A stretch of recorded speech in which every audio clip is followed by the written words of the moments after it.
following you, man. I appreciate was just giving you information. Like, I didn't know that I was doing that. I didn't know what I was shaping. I was just telling a younger guy in the business, yo, man, do this. But I needed that. I didn't know what I was doing either. Yeah. Me how to do it. Okay, I'm reloaded. Jeff London, DJ Jason Smith. Here come the bang. When the sun goes down, the music turns up. A whole new world opens up behind the velvet rope. Join us as we take you behind the scenes of the nightlife world. Are you ready? DJ Jason Smith, Jeff London. I'm the promoter, he's the DJ podcast, live from Boston, Massachusetts. Yeah. Episode 6. Episode 6, man. What's up, Jeff? Nothing much. Well, a lot much. We got a jam-packed episode today. Jam-packed episode. We had a jam-packed week, sounds like, together. You know, we did some separate things, but some fun things. Absolutely. It's always good. It's always good, man. It's good to see you again. It's always a pleasure, sir. Well, since we get jam-packed, let's go right into it. Yeah, man, let's go. We got a question this week. What's the question this week, Jeff? Well, question of the week is openers and headliners. What an opener needs to understand in how to play their role. So, you as the DJ, Yep. a headlining DJ, get openers. How should an opener play? Well, I've had to open, and I've opened while I've been a headliner. There's a true art form to opening. Agreed. You know, sometimes people don't understand that, and they, think that they could just burn through records and then not pay attention to what they're playing. Like, you can't play the hottest track before the opener comes on. You know what I mean? So it's like you just play that role. I think opening is tough. It is tough, and it sucks, but it's something you have to. It's like being an apprentice at a tattoo shop. Mm-hmm. It's something that you have to do, or being a sous chef at a kitchen before you become a chef. Like, you have to play that role, because if you just jump into a headlining gig, being an opening DJ can help you format your main headlining set. So if an opening DJ starts just crushing hot tracks, yeah, starts crushing all the main things, all the hits of the night, what do you do then? We call that burning. Right. So DJs sometimes ask me, what should I play? And I look at them, I go, just don't play the hottest record. Right. Play anything. I don't care. Because I'll find a way to play around you. I have the catalog. I have the experience. But, Jeff, not all DJs have that in their toolbox. So a lot of guys can't. Right. So if you, we'll use this as an example because it just came to the top of my head, but Bobby Shmurda's record, was one of the biggest records. If you play it before the headliner comes on, then it's like the headliner can't play it until way deep in his set instead of playing at prime time. You know what I mean? So now, do you think it depends on the genre? Now, you're talking about hip-hop records with Bobby Shmurda and things like that. Yeah. If an EDM DJ... Well, I could, yeah. If you're doing an opening set for an EDM DJ,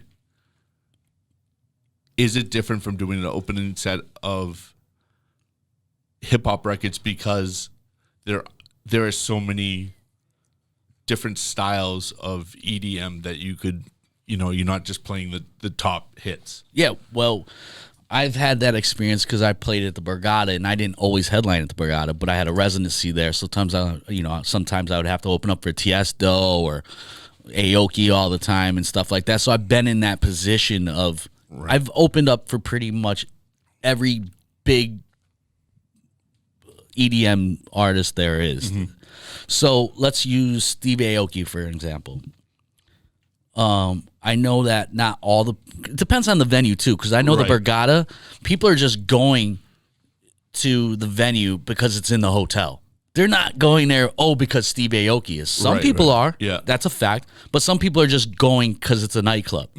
So for that instance, I would definitely play a really big open format set. So let's say Steve Aoki's going on at 12:30. Up until like 11:30, I would throw in some hip-hop joints. And then if he's going on at 12:30, from 12 to 12:30, I would play house music. But a different type of house music. Like Steve Aoki's a big EDM guy. I would play like progressive house because I know Steve's not going to play progressive house. Right. So I couldn't even touch anything in that genre of music that he would play. So you have a wide range of records to play that are progressive house or tribal house. Just don't play any EDM songs. And Steve will appreciate that. Like I've had DJs like Laid Back Luke look at me and just go, "Wow, you just killed that. Thank you so much." Right. And I didn't burn him. And you just set him up. You set him up for a good night. I just alley-oop him, you know what I mean? Like, I love it. And like 5 minutes before he goes on, when I know they're starting to set stuff up, I'll play some weird like tech house song that's still dope. Right. That keeps people moving, but it takes a little bit of the energy out of the room. So when the headliner gets on, he could just bang him in the head. I like that. I don't want to be playing a banger right before the headliner comes on and then he plays a banger. No, like play a good record, brings the energy down. It almost creates some tension, like, oh, here we come. Right. Something big's about to happen. Create that moment, and then when he comes on, just pops up, he's just banging him in the head. I like it. And they appreciate that. And that's how I became friends with so many of these huge, EDM artists, because of the fact that I played the role the right way. Right. Let me tell you from a promoter side. Yeah, I wanted to know how you felt. I was going to ask you this, I wasn't sure if you were going to continue with what I was saying or not. But as a promoter side, what are you looking for as an opening DJ? Because it is very important to you too. Right, absolutely. So a promoting side of it, a lot of the times we use to test out DJs by having them open. Now, having them open, anybody can play the top hits of that time. Of course, yeah. The hardest, I think, as you said a little bit ago, the hardest thing is opening. You have to really read the room. You're creating. You have to be so creative, and I agree on that. And that's when you see who's creative and not. And if you're that creative that you can set up a good opening set, doesn't matter if there's 0 people or the place is filled early. If you are creative and can create a vibe without playing the hot songs. Well, creating a vibe from nothing. Because you are creating a vibe. You're creating a vibe from a blank canvas. Very true. The headliner's getting on. The dance floor is already packed because you created that. Right. You know what I mean? Without burning his records. Yeah. That's a good sign of an opening DJ. And that's somebody, for you young DJs, that's somebody that I would consider being a headliner, or the next time giving more of a shot at a later time. So, but it is one thing we didn't touch on that we spoke about before in the podcast was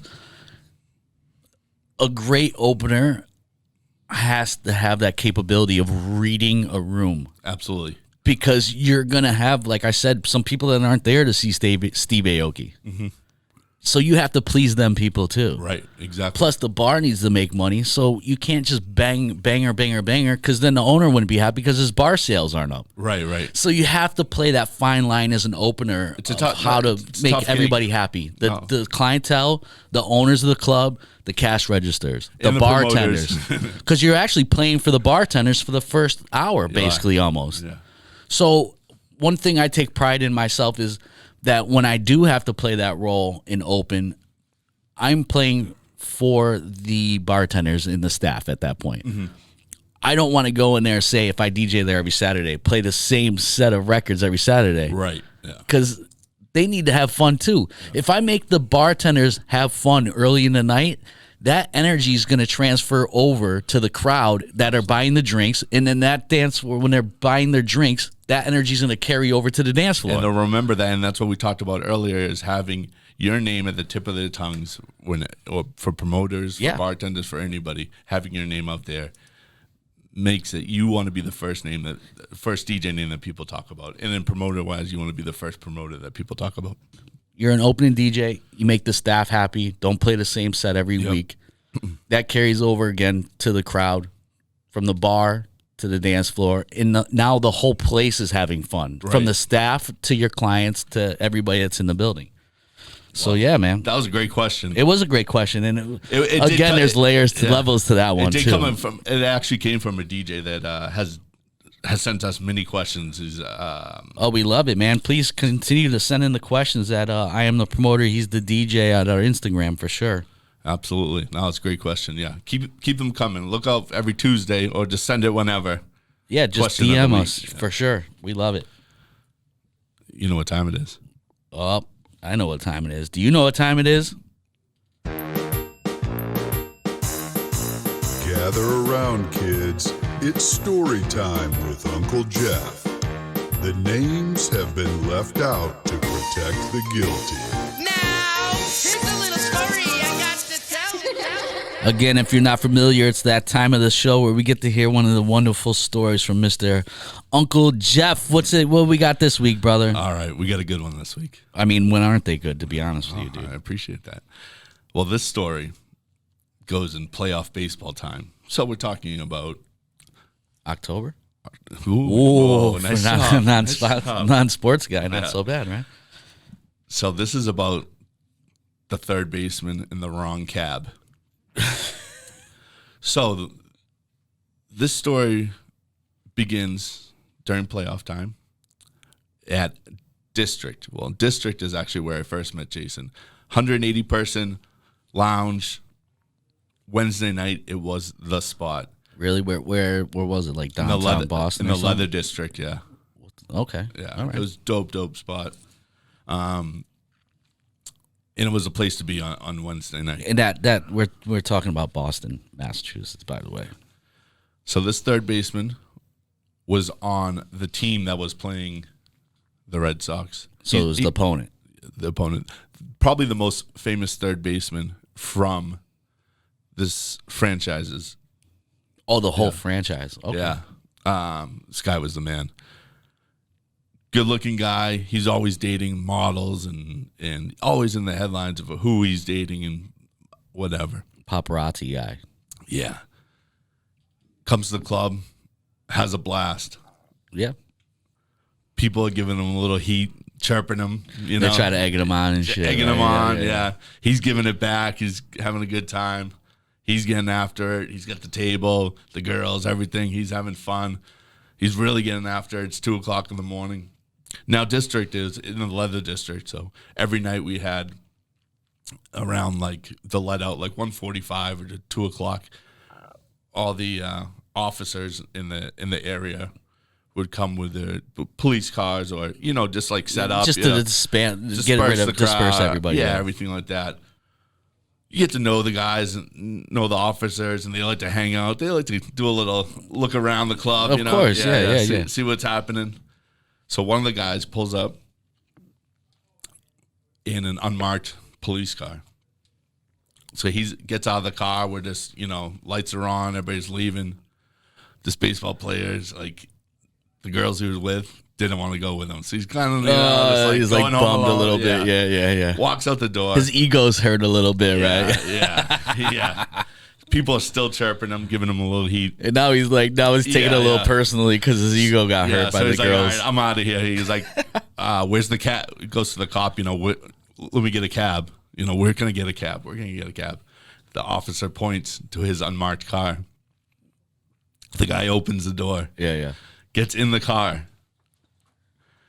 Closes the car. Oh, and then he can't get out. And realizes he's in the wrong car. And everybody is just dying laughing. He's just sitting in the back of a cop car. The cop goes over and pulls him out. But he got sober real quick. He realized he was in the wrong, the backside of the wrong cab. And actually, that's not the only cab story I have from District. I was thinking about as well. The craziest cab story is probably that one. But the second one is I got a heads up that 2 NBA players were coming. I can name these ones because it was Dikembe Mutombo, who's like 7'2". It was not in my house. Yao Ming, who's like 7. Yao Ming, get out of here! Yeah, I know Yao Ming is. So they told me that they were coming from after playing a baseball game, I didn't think that they would show up in one cab together. It looked like the worst game of Twister in the back seat with these two guys. I can only imagine. Their legs are just like maybe out the window. Oh my god! Like I'm 6 feet, like big guy, and I have a hard time fitting in the back of a cab. Just imagine those guys. Yeah, they have to have special beds made for them when they're that big, dude. Yeah. All right, and that's story time. That's with Uncle amazing. Jeff. Awesome story, Jeff. Gather around, kids. It's story time with Uncle Jeff. The names have been left out to protect the guilty. Now, here's a little story I got to tell. We've been trying to do this for a minute, so I didn't want to. That's all love, man. We All really good. appreciate it, dude. For real, you're my guy. It's been a long time. Just make this right. All right, hold on. Let me just tilt this right. There we go. Let's get it. All right, let's go. All right. I'm the promoter. He's the DJ. We got our first interview today. Yeah, we do. All right. This man, 2-time Grammy Award winner, podcast called Make Noise with Fatman Scoop, the hype man of hip hop, the voice of the club. We welcome Fatman Scoop. Yeah, Scoop, what's good? Thank you, man. Thank you. I appreciate it. It's all love, man. Of course, we both go back. All three of us go back to our years, to our throwback years. So I got to come through and represent, of course. Well, we appreciate that, man. Thank you so much, man. We definitely go back a lot of years. Won't say how many, but a few. All right, we're going to start this off, Scoop. Can you connect the dots for me? I'll give you some names. We got Chill Will, Dougie Fresh and the Get Fresh crew, Teddy Riley, and Diddy. Can you connect those dots for me? Of course. Chill Will is my mentor. He's my direct mentor. I was in the Dougie Fresh system as a rapper and artist, and Chill Will was my mentor. No Chill Will, no Dougie Fresh, no Fatman Scoop. Dougie Fresh, because I performed well and did my thing and made a lot of noise in Harlem, I wound up being one of the rap dudes in Harlem, and I caught the attention of Markel Riley, who was Teddy Riley's brother, and got signed to GR Productions, which was Teddy Riley and Gene Griffin. When that ended, Chill Will, doubling back as our mentor, took us to P. Diddy, Puff Daddy. And I was going to sign with Puff and didn't, and Puff was actually the guy who told me to get in the music business. And from that point, I got into the music business. I turned around later and got back to my artist roots, and here I am, this Fatman Scoop. Wow, that's crazy. What a connection! And not only that, what a journey! Yeah. Well, do you know Jason's first break? What was Jason's first break? I could tell you exactly where I was and what moment and everything that was going on that particular day. Well, Scoop and I were doing a lot of stuff together back in the day at SUNY Binghamton. We used to do a lot of those fraternity parties and stuff. And Scoop I think we did a gig on Friday night, and then Scoop had another gig Saturday, and something happened to his DJ or something. I remember I went to Burger King. I was coming home. I had a sick stomach, and Scoop hit me up. It was either you or your brother hit me up. It was like, "Yo, we need you for tonight. Come roll with us." And I was like, "Oh shit!" You were like my first big break on the road type situation. I'll never forget it for the rest of my life, and I hold it so dear to my heart, and I appreciate you. But I was nervous about the gig, but I was more nervous that I wasn't feeling well from the Burger King. So I was like, it was like a little intense for me that day, man. And I was like really excited, man. That's the game, man. You gotta play sick. You gotta play with diarrhea. I mean, there's times I've been on stage. I was on stage at one time in Germany and got sick, and my stomach was bubbling. I had to hold it in until the end to Be Faithful, and then ran off stage and went to the bathroom. I mean, that's the game. It is. You ain't never gonna get past that. Sometimes you gotta perform when it's hard. That when you can do it when there's conditions, then it ain't nothing for you to do it when you just doing it. You know what I'm saying? Yeah. The show never stops, man. You gotta keep going. So that was my first big break. So what? that feeling that I had was like something I'll never forget. And thank you so much for that opportunity. And I've always, you've always been so great to me, and you've always been a mentor to me. Also, I remember sitting in cars with you in New York, and you just tell me about my move to Mood Swing was per CEG was like one of the smartest things I did when I moved to New York. So, what was that feeling that you had when you first got your break, kind of like that? You know what I mean? That gave you that, like, you'll never forget where you were at that moment. First break for me would probably be, I don't know. Ooh, that's a tough one. It was just like I couldn't believe, like, yo, I'm from Binghamton, New York. I got Fatman Scoop, one of the biggest guys in the. I'll tell you first. It was like crazy.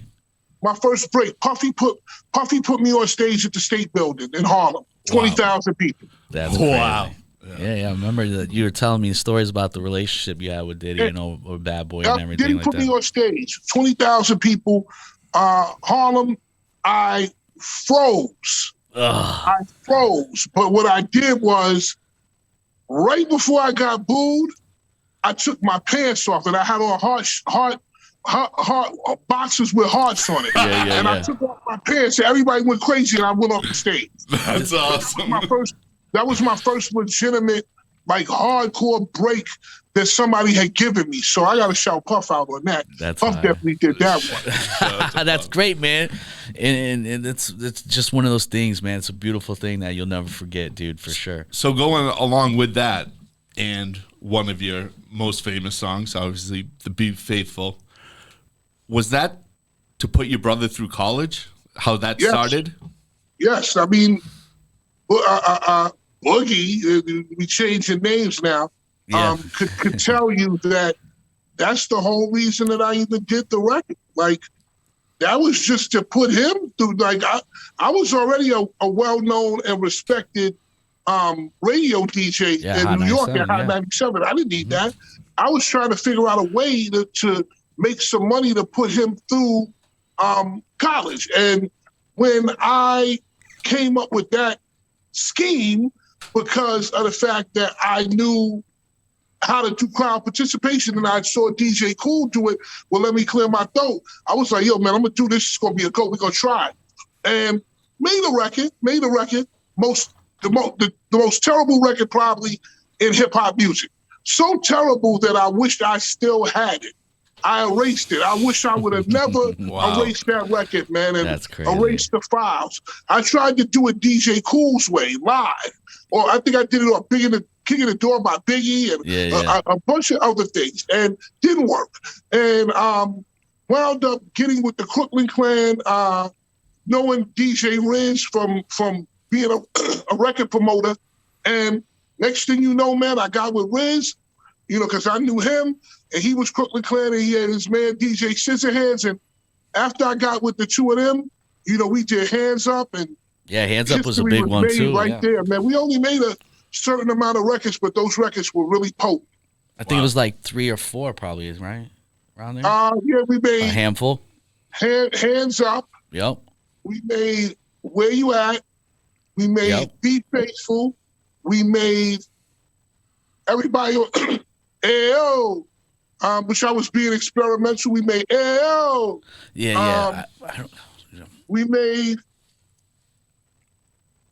Def Jam 2000 for Funk Master Flex. Yeah, it was on his album. We made, I think that was about it. I think we made 5 records, about man. A handful, yeah. I call it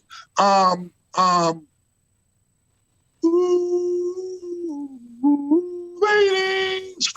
That wasn't him. That was Chris Landry. Chris Landry. Yeah, Chris. Shout out to Chris. I love Chris. That was Chris Landry. Chris wants to show. I think he owns AV8 Records right now. No. Mark Petrico owns AV8 Records. He owns the other label. But Nervous? Was it Nervous? No, not Nervous. It's another bootleg label. I forget the name of it. Okay. Nervous did do bootlegs like that for a minute, though, too. Yeah, Nervous did some Party Break records. Yeah, he was he owned a Party Break label. And now that you think of it, I think we only made like 5 records, man. Wow, they were. Oh, no. It Takes 2 and 6. Sean Paul yeah. Get Busy at 7. Wow. Um, And those were Hold big on. records too. oh, those huge records.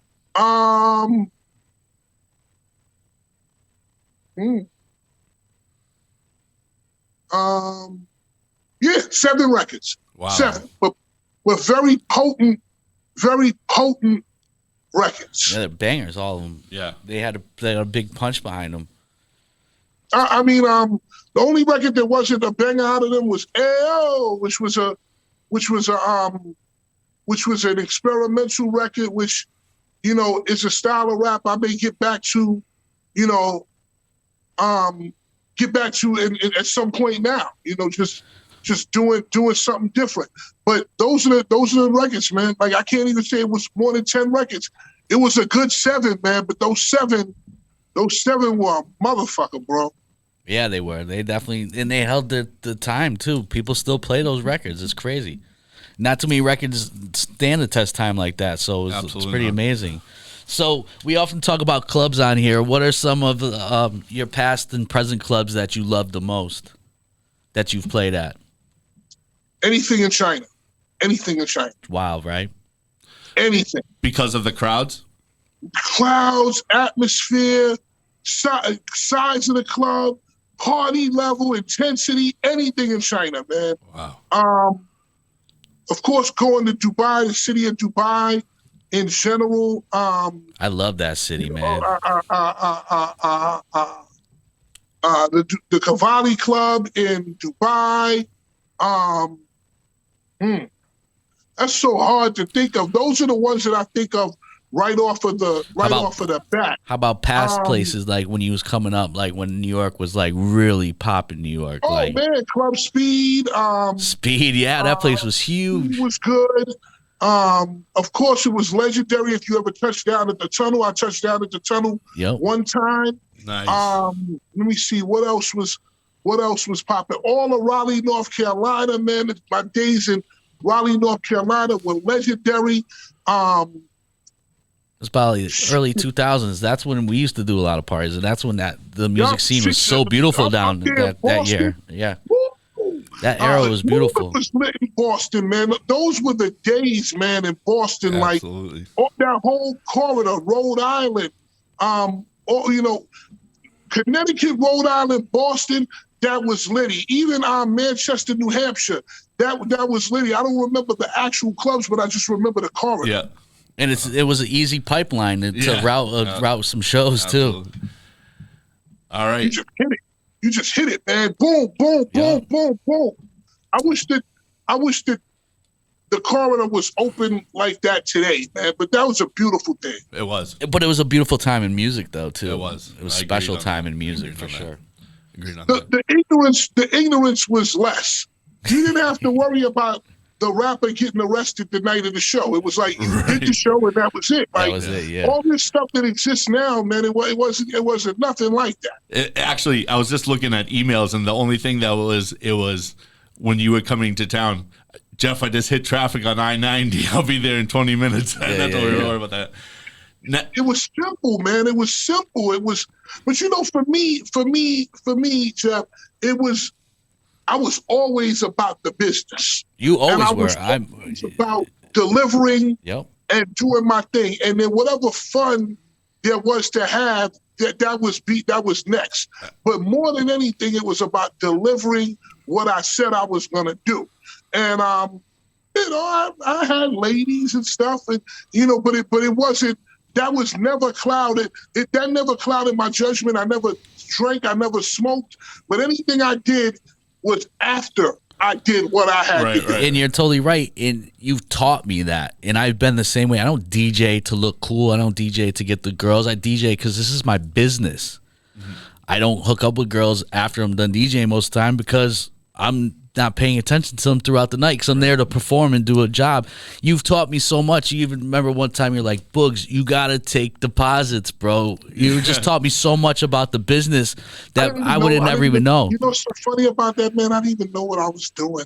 Dude, I was just following you, man. I appreciate it. I was just giving you information.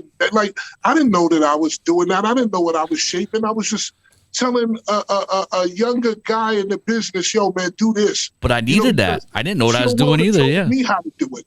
That's all I was doing. And I appreciate that, and I'm so grateful because I haven't worked another job in over 15 years. So, all right, we got this one.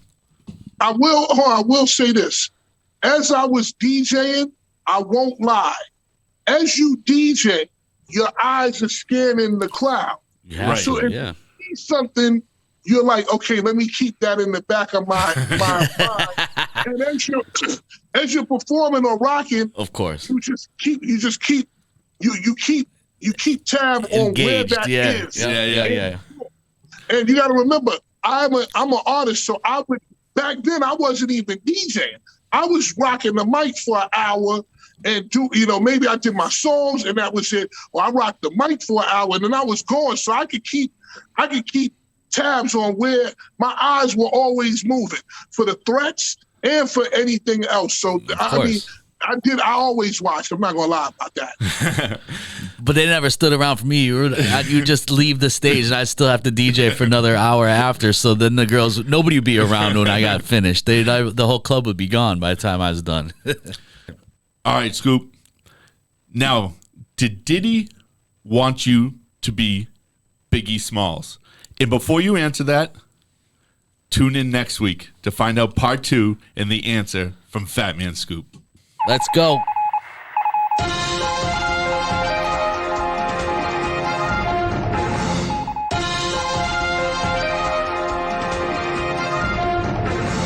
Well, obviously, we all know that there's a lot of news out there, and most of the news networks put out a lot of sad, negative news. But here, I'm the promoter. He's the DJ. We do things a little different, don't we, Jeff? A little different. We got the Positive News Network here. PNN, let's go, Jeff. What's the positive news of this week? All right. We're going to, since we always talk about music, we're going to keep continuing with that with how Spotify, the largest stream service for artists, is pulling back the curtain to unveil how artists actually get paid. I always wonder that because there's a lot of things on the internet that are speculating how they're getting paid, even YouTube, all that stuff. So, yeah, go ahead. So they launched a website called Loud and Clear. I think it's loudandclear.spotify.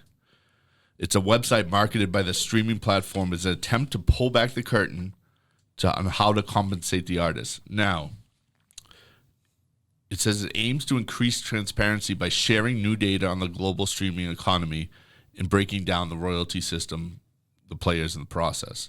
How it works is very, very complicated. It's a very detailed process. I can only imagine. Yeah. Because I have a lot of questions myself after So they don't directly pay the artists. They pay the labels, the distributors. Those are called the rights holders. So the distributors and labels are called the rights holders.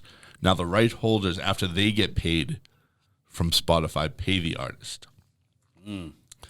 So in how the artist makes the deal with the distributors, labels, rights holders is how much they get paid per stream.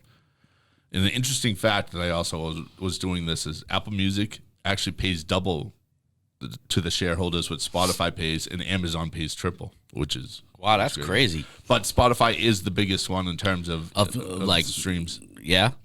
More people. And you would think that it would be Apple because Apple tries, every time you buy a new Apple device, they try to basically give it to you for free. Right. Yeah, I mean, Spotify's just got a stronghold on it, I guess, huh? Huge. And Amazon, too, because everybody that has Amazon Prime has access to the music server, correct? Absolutely, yeah. Wow, that's surprising to know because Spotify is the least, like, it's the hardest one to actually get to or access as far as like free viewers or like, you know. So it was pretty interesting to read, but it was also great to know that how they put it out there. When you're searching around the Loud and Clear platform, you can actually put in the number of streams that you think that you have. Yeah. And it will calculate for you like what. And Spotify is putting that out, correct? It's not like an app. No. Cool. Because I think people are asking about it, and I think it's good to show people how they do get paid. I think that's important because all these artists I think that's their biggest platform. It is their biggest platform now. You're not going to record stores anymore. You're not selling CDs. Yeah, this is the biggest platform. You're not even buying music on Apple Music anymore. No. It's just streams. Yeah. So I have some. We should look into this a little bit more. And then if you guys know out there, hit us on our Instagram and let us know. How long does a song actually have? A few things. How long does a song actually have to play for on Spotify for that artist to get credit for a play? 2, how does Spotify know that those plays are real? Like, can I just like repeat a song 8 million times on a computer and then the artist gets? I think it might have to do with the IP address. I can look that up, but I bet you it has to do with the IP address because you just play it over and over and over again. I think it's from different IP addresses. But and maybe not. Yeah. Another thing is every time that I listen to a Jay-Z record, like anyone, like Hola Vito or whatever, every time do I play it, does that artist get a play for that? Yeah. So I can just have it on repeat, and every time I play it, that's crazy, man. Yeah. So that's why like things. It's such a different like world than we're used to. Well, for example, the I forget the guy's name, Dogface, when he did the Cranberry commercial. Yeah. Fleetwood Mac went back to #1 because so many people streamed that song. Yeah, So and they like got we were talking paid, about the verses though too. Right. Like they noticed that after the artists do the verses thing, that they're the actual artist the next day, their Spotify plays and streaming plays probably from all platforms go up. Right. Yeah, it's pretty interesting to learn because it's not new, but it's new to kind of our generation because we're used to seeing the records come out on, what would they come out on? I think Tuesdays. Yeah. We're old. Come out on Tuesdays, and then by next Tuesday, you'd find out who had the album. This is actual physical units sold. Yeah. CDs. This is crazy. Records. And Spotify, I think, was one of the first to start streaming music too. I'm not positive on that, but they're definitely the biggest right now. But it's really interesting, and I'm glad that they did it, and to be as the website is loud and clear to let people amazing. know we're not hiding anything. Yeah. And by the way, per stream, it's the most. It's like .00 like 2. A few more zeros. Whoa, yeah, shit! It's not. You're not getting paid a penny a play. stream. Yeah. That's crazy. Yeah. Another thing about Spotify I love is being a DJ. I would only be able to pretty much access singles. Singles were easier to come by and have than albums. Mm-hmm. And it was more useful because you wouldn't buy an album to play one song off of it in the club. You know what I mean? Right. So I love Spotify and these streaming things because I get to listen to actually. I couldn't buy albums because I was spending all my money on the singles to play in the clubs. So now you get to listen. So I couldn't be like, oh, I want to listen to this Bob Dylan album. I know it's so far left, but like artist like Bob Dylan. Yeah. Everybody respects him. I didn't really know much about him, and I couldn't go buy a Bob Dylan thing to see what everybody was talking about but now I could just go on Spotify and just go through the catalog, and it's pretty amazing because these younger kids have access to viewing artists that we pretty much didn't have because we weren't going to buy a Led Zeppelin CD or something unless like it was that. on the radio. You would. Yeah. So it's pretty amazing, and that's why I think Spotify is great for that purpose. And that's this week's positive news. Yeah, positive news for this week. Jeff killed it. Oh, sweet! I fucking do that every time. Cut that shit, bro.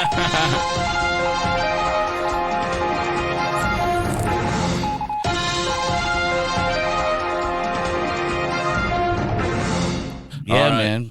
So, once again, thanks for tuning in. We really appreciate everything. You can follow us at I'm the Promoter, He's the DJ on all platforms. Follow Jeff at JeffLondon _ on Instagram, and Jason at Jason Smith. I forget my Instagram every week, bro. I'm not good at social media. Yeah.